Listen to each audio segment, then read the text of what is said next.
Another system 80B MPU. I've added the slam switch mod. You can barely see that wire in the video. I've removed the OEM daughter card and replaced it with one of Andrew's from nvram.weebly.com. And I've installed a known working NOS 6532 and replaced this power filter cap. You can see it booted up, which is cool. So let's get into test and see what else we can find. Well, there's one thing.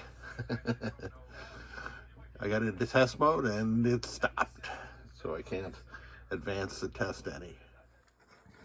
Back on the bench with this Hollywood Heat System 80B MPU, and since U4 had been removed and at least a socket was installed and I've replaced its chip, that kind of makes it suspicious that the switch matrix chips, these 5, one or more of them might be failed.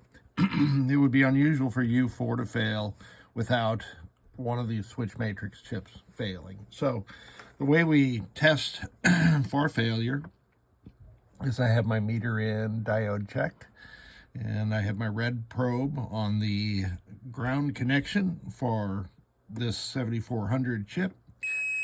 And the first thing I notice is between ground and 5 volts, we have a characteristic reading of 0.039, which indicates some chip on the board is shorted. Maybe not this one, but some chip on the board is shorted. So I'm going to skip down. I'm going to do the right side of all these chips. These are all regular readings.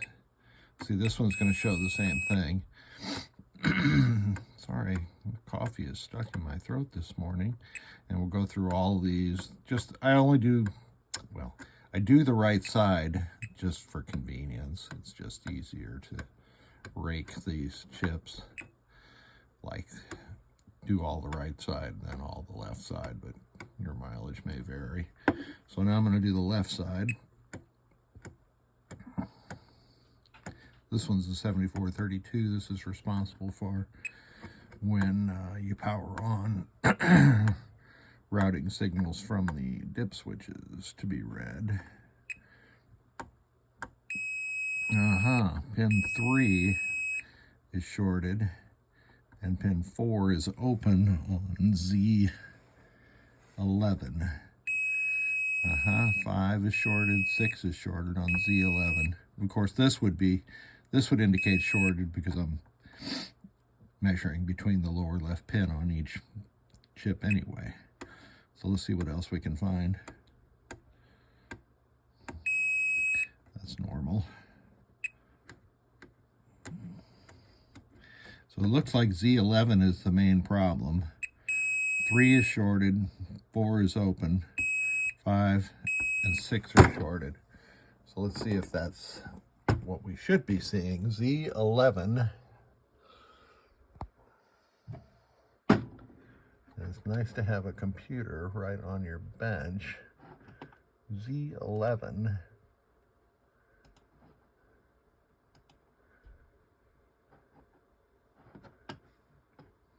Is right here.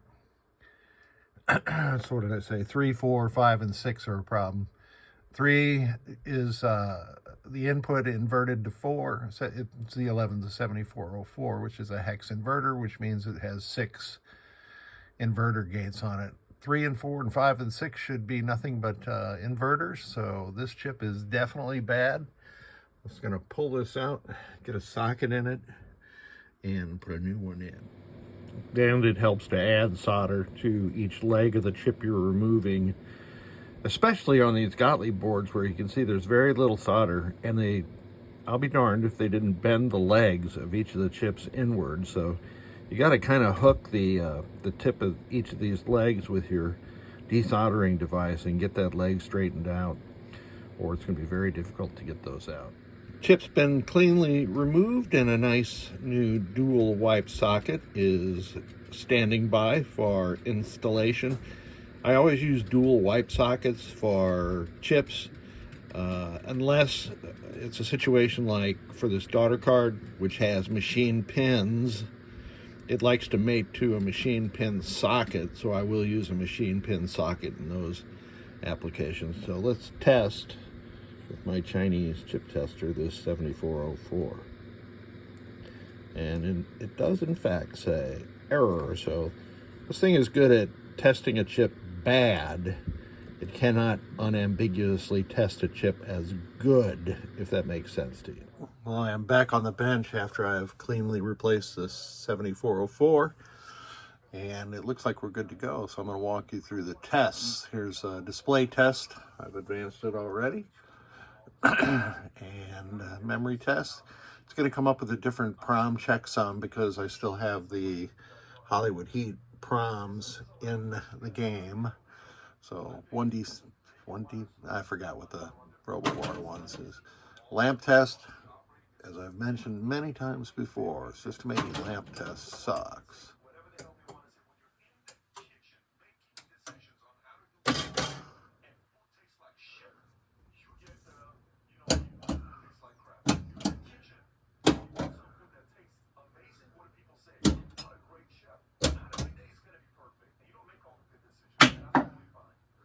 So you could hear or see something with each one of those lamp circuit or solenoid circuit drives.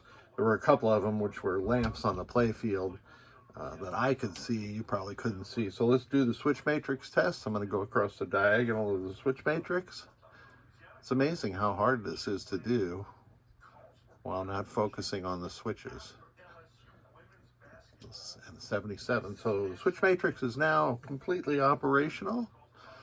The dip switches, I did check those, and those do prove out to be correct. And we're back to display test, which you've already been to. So the total, I guess, repair items on this board were the slam switch mod, a new 6532, a new 7404, a new daughter card, and this cap over in the 5-volt power input section.